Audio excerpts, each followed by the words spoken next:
नमस्कार मित्रांनो, सावळ्याची जणू सावली मालिकेच्या आजच्या भागामध्ये आपण पाहत आहोत. सावली तिलोत्तमाच्या खोलीत तिच्यासाठी चहा नाश्ता घेऊन आलेली असते आणि तिलोत्तमाला म्हणत असते, आई एक बोलू का? तेव्हा तिलोत्तमा म्हणत असते, हा बोल. तुम्हाला बाबांची फार आठवण येते ना? मला सुद्धा बाबांची फार आठवण येते. तुम्हाला सांगू का, जेव्हा बाबा इथे होते ना, त्यावेळेला मात्र एक पॉझिटिव्ह एनर्जी आणि बऱ्याच काही गोष्टी इथे होत्या. पण आता मात्र बाबा नाही आहेत, तर हे घर कसं खायला खायला उठतंय. आई तुम्हाला सांगते, बाबा नक्की परत येतील असा मला पूर्ण विश्वास आहे, अशी मला पूर्ण खात्री आहे, असं आता इथे ती बोलू लागलेली असते. आणि तुम्ही काळजी करू नका, नक्कीच बाबा परत येतील असं ती आता तुला तुम्हाला सांगत असते आणि त्यानंतर तिथून निघून जाते. आता ती तिथून निघून गेल्यानंतर तिलोत्तमा मात्र इकडे थोड्याशा विचारातच हरवलेली असते. कारण आतापर्यंत तिला असं कोणीच बोललं नव्हतं की बाबा परत येतील म्हणून. पण आज सावली पहिल्यांदाच ती बाबा परत येतील अशी गोष्ट बोललेली असते. दुसरीकडे आपण पाहतो, सावली इथे अमृताच्या खोलीमध्ये आलेली असते. जेव्हा अमृताच्या खोलीत येते त्यावेळेला म्हणत असते, वहिनी. तेव्हा अमृता म्हणत असते, हा ये ना, काय झालेलं आहे?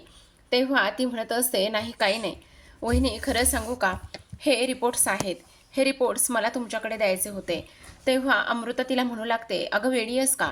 हे रिपोर्ट्स तुझ्याकडेच ठेवायचे ना, काय इथे घेऊन आलेली आहेस?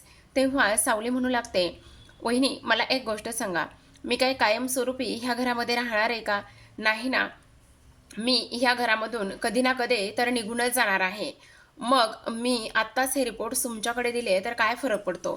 तेव्हा मात्र इथे आता अमृता म्हणत असते, सावली ते सगळं ठीक आहे, पण तुला सांगू का, मला तर असं कायम नेहमीच वाटतं की तू ह्या घरामध्ये कायमस्वरूपी राहावंस म्हणून.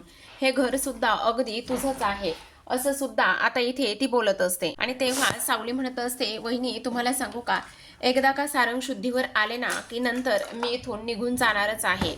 फक्त ते शुद्धीवर कधी येतेत याचीच मी वाट बघत आहे असं सुद्धा आता इथे सावली अमृताला म्हणत असते. मग आता हे रिपोर्ट्स व्यवस्थित ठेवा, जेणेकरून आपल्याला भैरवी विरोधामध्ये हा एक कायदेशीर पुरावा ठरेल. आणि त्याचबरोबर हा पुरावा असाच इथे मोनिका वहिनीने बाहेरच ठेवला होता, त्यामुळे मी हा घेऊन आली आहे.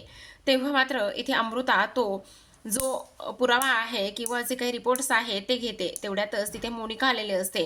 आता मोनिका तिथे आल्याबरोबर लगेचच इकडे ती म्हणत असते, काय झालेलं आहे, तुम्ही दोघी जणी इथे काय करताय?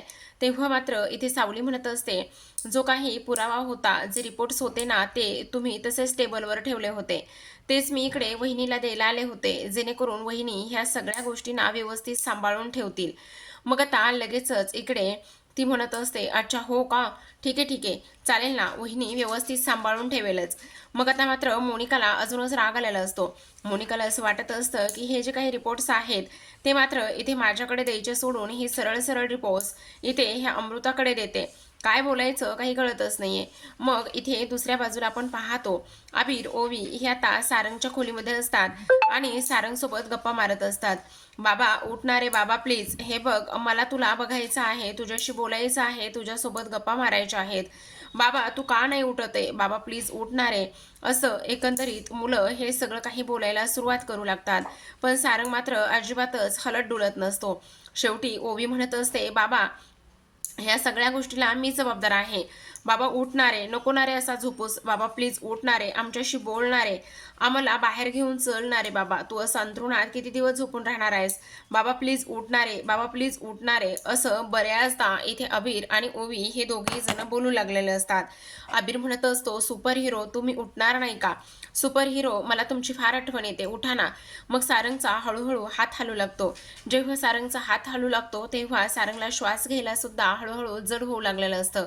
आता ओवी म्हणत असते, अबीर इथे बाबाला कसला तरी त्रास होतोय, तू जाना पटकन सावली टीचरला बोलून आण ना. मग आता अबीर धावतच तिथून जातो आणि धावतच तिथून गेल्यानंतर सावली आई आई करूनच तो आवाज देत असतो.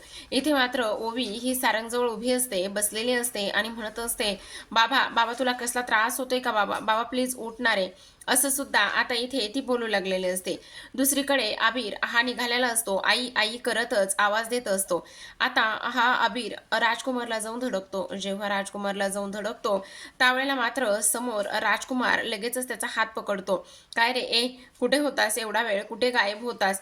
तेव्हा आबीर म्हणत असतो, मला जाऊ दे ना, मला जाऊ दे ना, ते सुपर हिरो. हो, तुझा सुपर हिरो मला माहिती ना, तुझ्या सुपर हिरोला बरं नाहीये ना, आणि म्हणूनच तुझा एवढा जीव कासावीस होतोय, बरोबर की नाही? पण काय रे, मला तुला भेटायचं होतं, तू कुठे होतास? आणि तू सावलीचा पोरगा अबीर अबीर, बरोबर ना? तेव्हा तो म्हणत असतो, हो पण मला जाऊ दे ना, आता आईकडे जायचंय मला. आता इथे राजकुमार मात्र त्याला उचलून घेतो, जाऊ देत नाही आणि म्हणत असतो, हो का, जाऊ द्यायचंय का तुला, जाऊ देऊ का? मग तिथेच वरती दुसऱ्या मजल्यावर असलेल्या त्या ग्रेनवर त्याला बसवत असतो. आणि तेव्हा अबीर मात्र फार रडायला लागलेला असतो, घाबरलेलं असतं एवढंसं लेकरू, आणि राजकुमार हा त्याच्यासोबत अशा पद्धतीने वागू लागलेला असतो. अबीर म्हणत असतो, काय करताय, सोडा ना मला, सोडा ना, मला जाऊ दे ना, हे बघा प्लीज मला जाऊ दे ना, असं सुद्धा आता इथे तो बोलत असतो.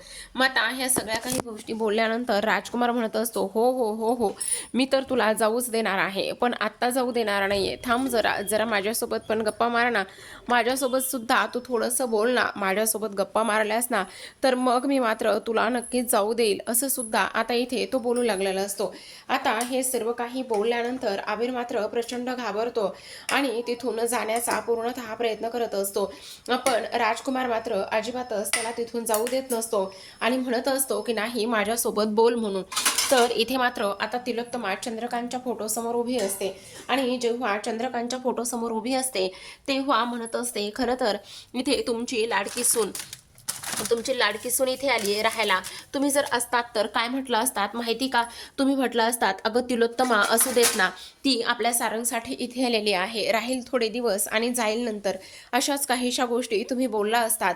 पण आता मात्र इकडे तुम्हाला सांगू का, मी असलं काहीच करणार नाही, कारण ती जी आहे ना ती आपल्या घराला लागलेलं एक ग्रहण आहे, त्यामुळे मी मात्र तिला कुठेही जाऊ देणार नाही किंवा इथे राहू देणार नाही, समजलं?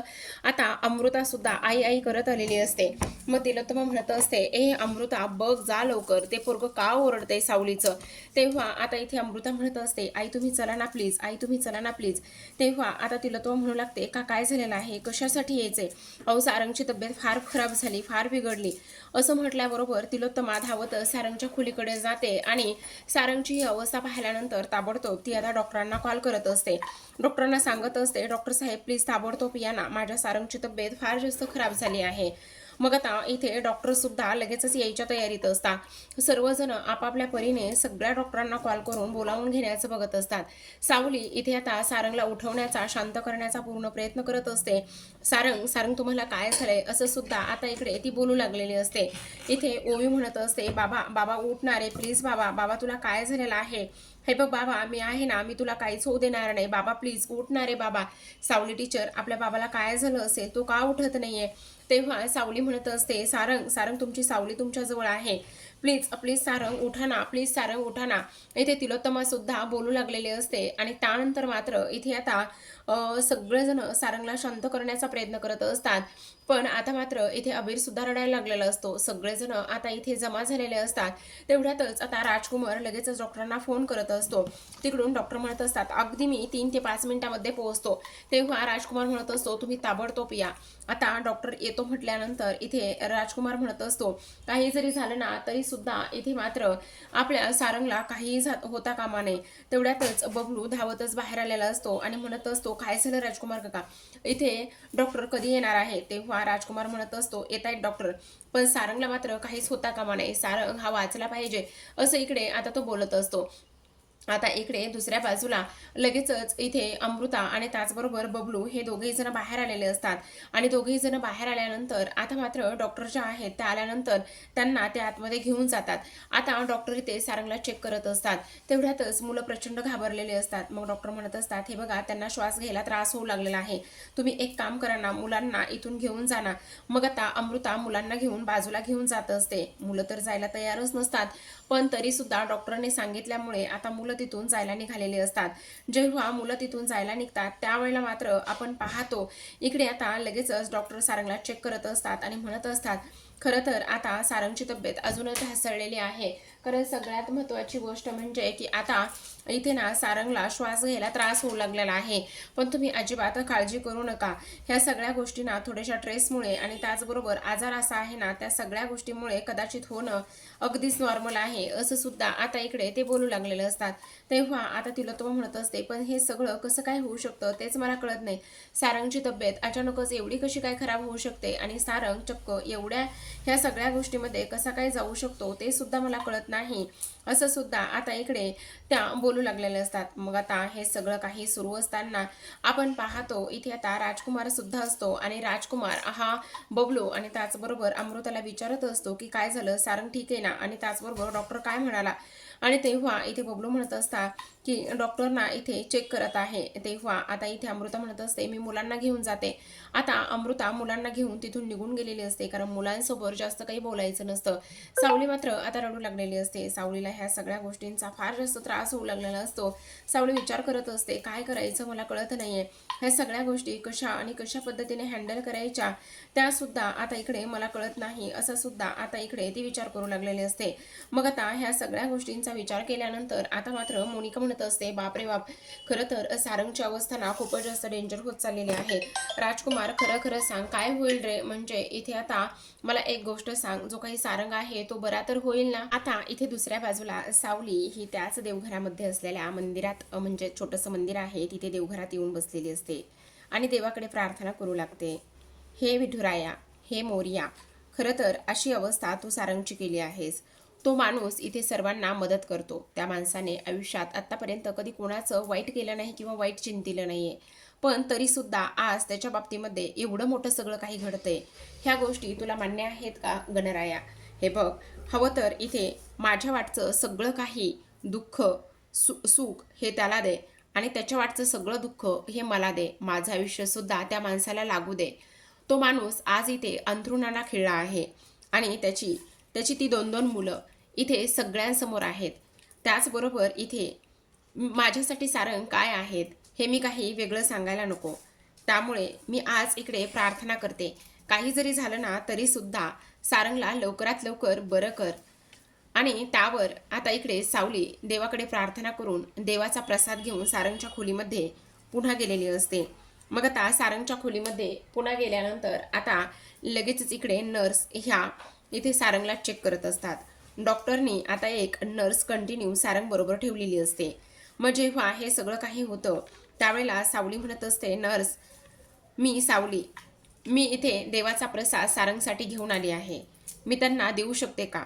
तेव्हा नर्स म्हणत असतात हो देऊ शकता, पण अगदीच थोडासा, जास्त नाही. असं म्हटल्याबरोबर आता लगेचच इकडे सावली थोडासा जो काही प्रसाद आहे तो सारंगच्या जवळ घेऊन जात असते. पण सारंग मात्र काहीच रिॲक्ट करत नाही, कसल्याही पद्धतीने इथे काहीही दाखवत नाही. तेव्हा सावलीला टेन्शन येतं आणि डॉक्टरांना नर्सला विचारत असते, नर्स असं का होतंय? कालपर्यंत तर सारंग सगळ्या गोष्टीला रिॲक्ट करायचे, सगळं काही पाहायचे, सगळं काही अगदीच रिस्पॉन्स करायचे. मी त्यांना प्रसाद खायला दिला तर ते नक्कीच प्रसाद सुद्धा खायचे, पण आज मात्र असं कशामुळे होतंय ते मला कळत नाही.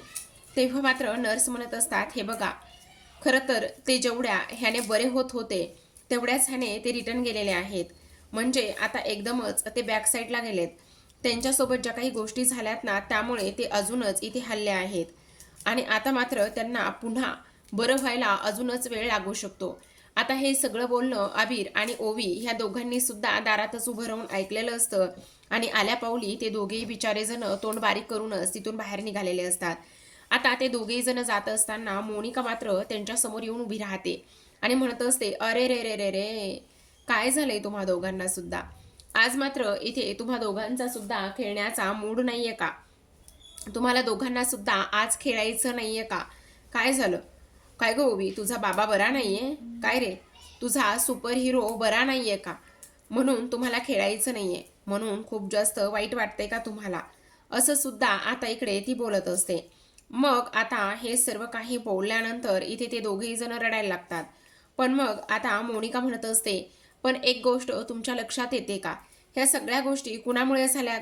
सारंगचा अपघात हा कोणामुळे झालाय हे तुमच्या लक्षात येते का? हे फक्त आणि फक्त इथे एकाच व्यक्तीमुळे झालेलं आहे, ते म्हणजेच की तुम्हा दोघांमुळे झालेलं आहे. हे मात्र तुमच्या लक्षात येते का? असं सुद्धा आता इकडे ते बोलत असतात. तेव्हा मात्र मला सांग, तुझी पंढरपूरला गायनाची स्पर्धा कोणाची होती? आणि तेव्हा ओवी म्हणत असते माझी. मग मला सांग, तिकडे मात्र तुला गायनाच्या स्पर्धेला कोणी बोलवलं? सांग ना, कोणी बोलवलं? तेव्हा लगेच आता इकडे ओवी म्हणत असते मलाच वाटलं होतं माझा बाबा तिथे यावा म्हणून, आणि माझ्या बाबांनी तिथे येऊन सगळं काही करावं असं मलाच वाटत होतं. मग तुला हे सगळं वाटत होतं तर त्या आता सगळ्या गोष्टीला जबाबदार कोण आहे? बोल ना, जबाबदार कोण आहे? असं सुद्धा आता इकडे ती बोलत असते. मग आता हे सगळं काही बोलल्यानंतर इथे मात्र ओवी म्हणत असते मग ह्या सगळ्या गोष्टी इथे माझ्यामुळे झालेल्या आहेत का?